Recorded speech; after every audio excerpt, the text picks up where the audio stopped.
오늘 말씀 사사기 21장 25절입니다. 그때 이스라엘에 왕이 없으므로 사람이 각기 자기의 소견에 오른 대로 행하였더라.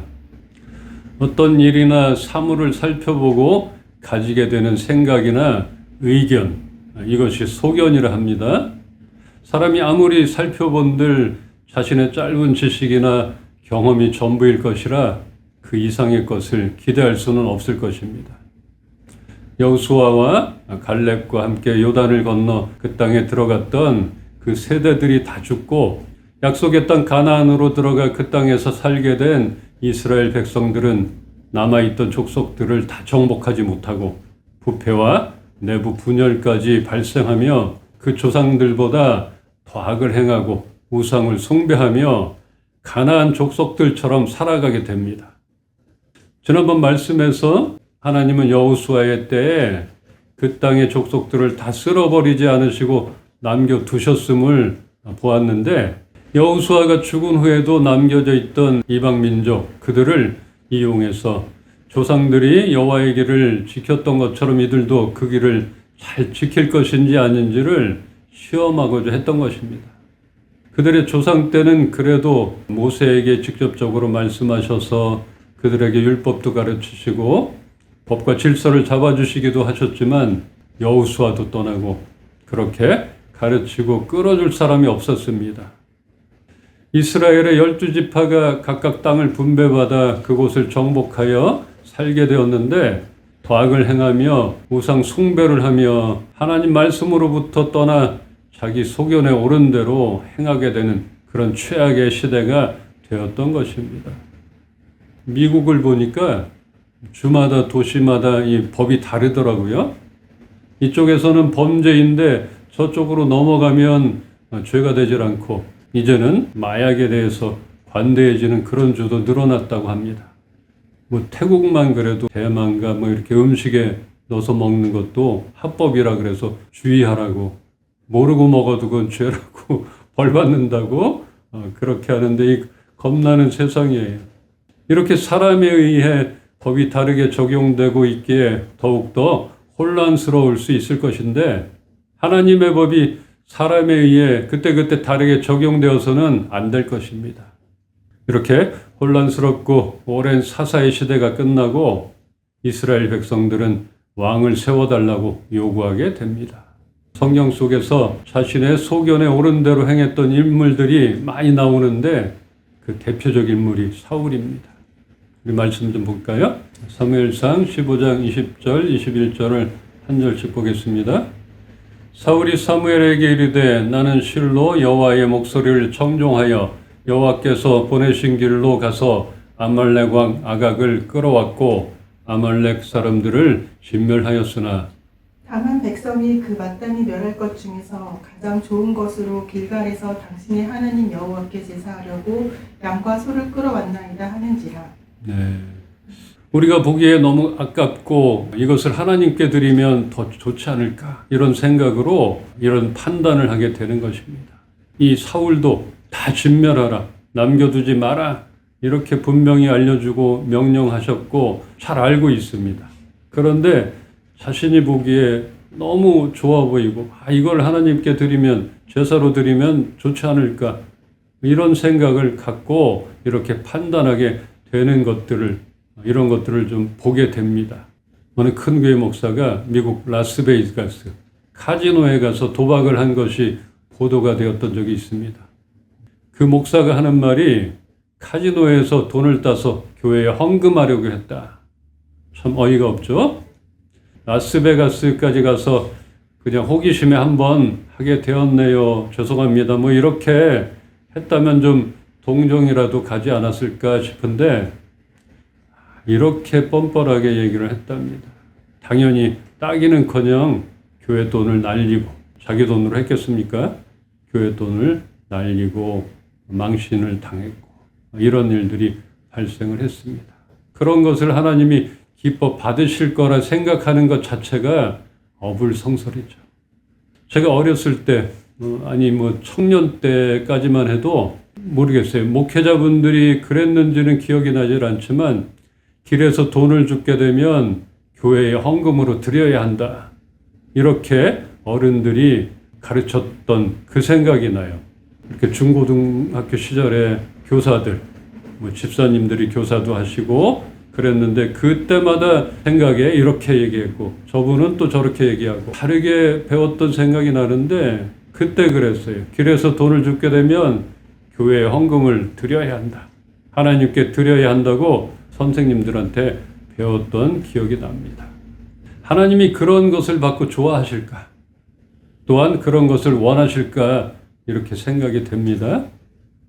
이러한 도덕이나 법과 질서로 판단되어지는 것에도 사람들은 저마다 소견에 오른 대로 하나님을 들먹이며 세상 사람들에게 하나님을 오해하게 만들 때가 있습니다.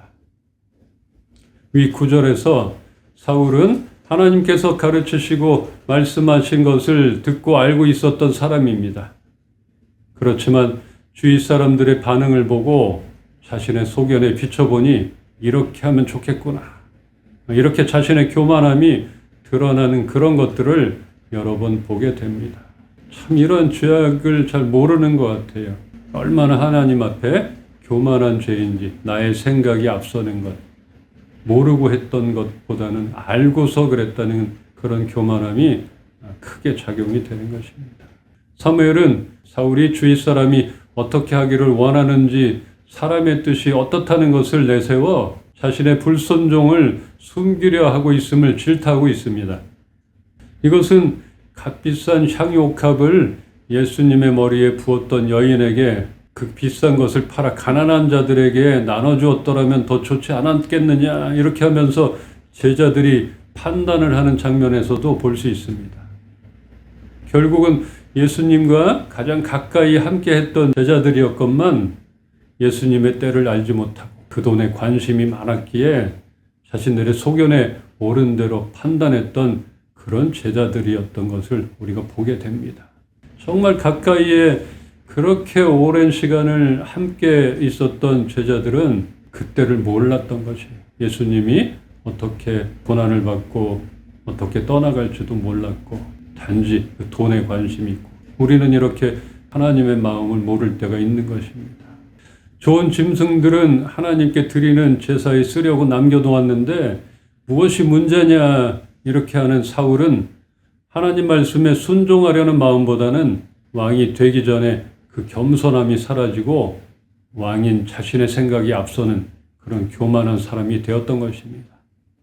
어떠한 의도나 화려하고 가장 좋은 것을 드린다 할지라도 하나님이 가르치셨던 계명과 명령에 순종하여 지키는 것을 대신할 수는 없는 것입니다.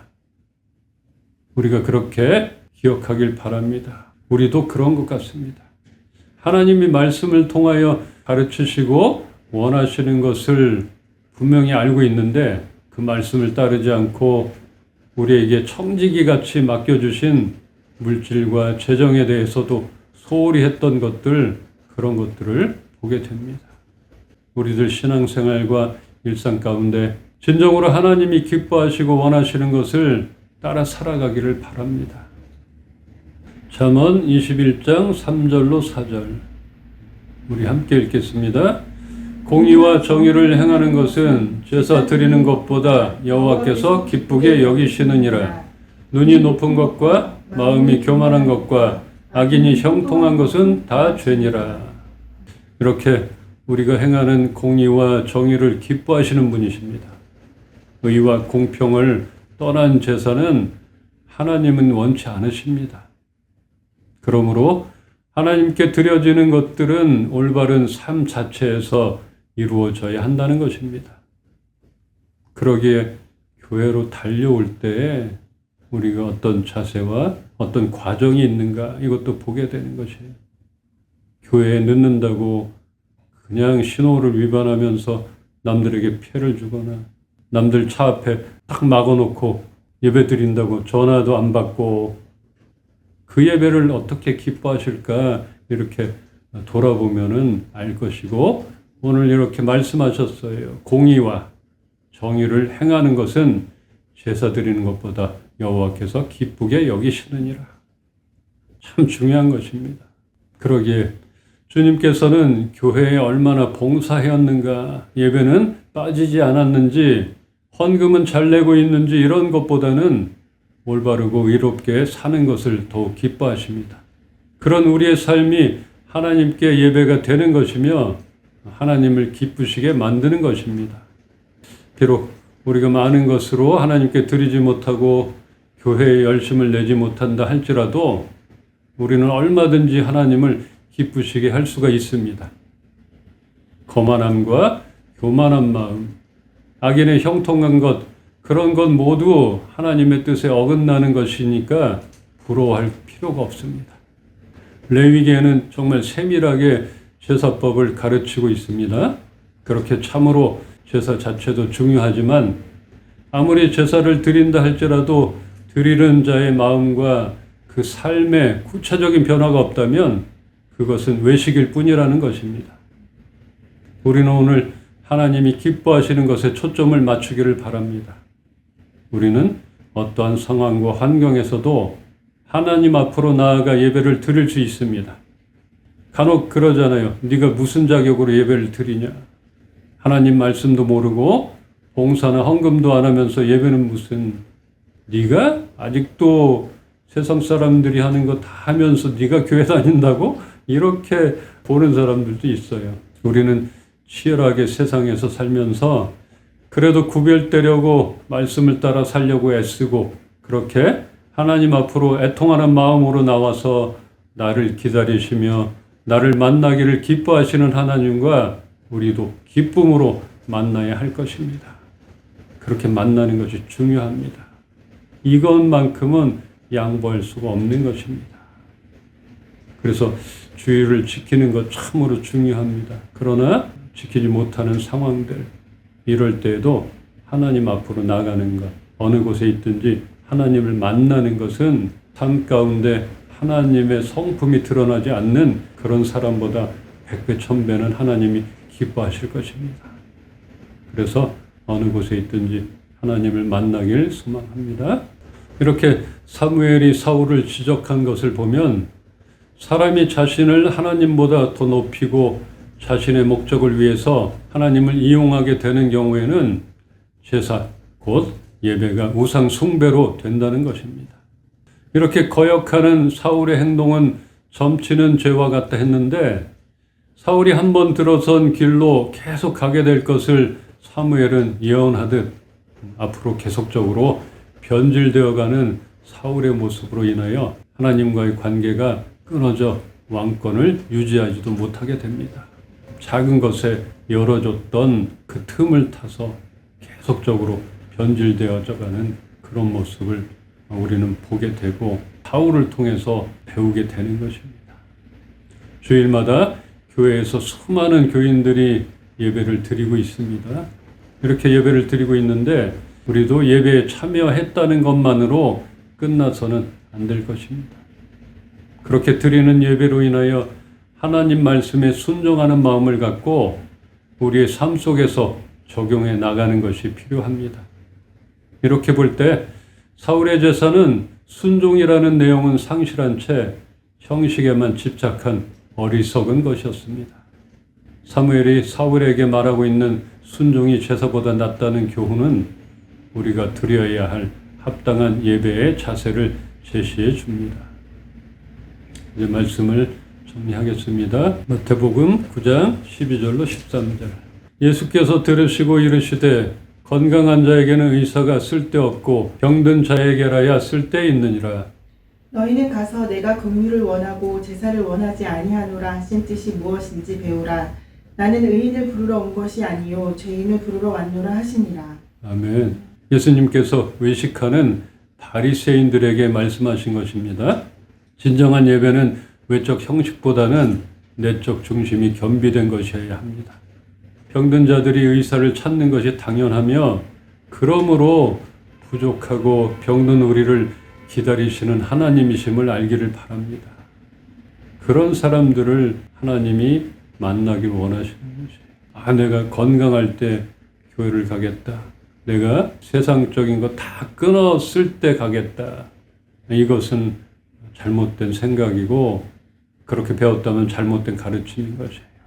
있는 그대로 어렵지만 힘들지만 그래도 하나님 앞으로 나가는 것, 상한 심령으로 하나님께 나가는 것, 이것이 옳은 것이고 하나님이 그런 자들을 만나 주시고 그때야 치유가 일어나는 것입니다. 내가 준비되고 내가 어떨 때 가겠다, 이건 교만한 것입니다. 우리는 소견에 옳은 대로 살아가서는 안 됩니다. 하나님의 말씀을 따라 살아가야 합니다. 모세를 통하여 세심하게 이스라엘 백성들을 가르치셨던 그 하나의 이유는 너희들이 생각하고 판단하는 것처럼 세상이 만만하지 않다는 것을 알라는 것입니다.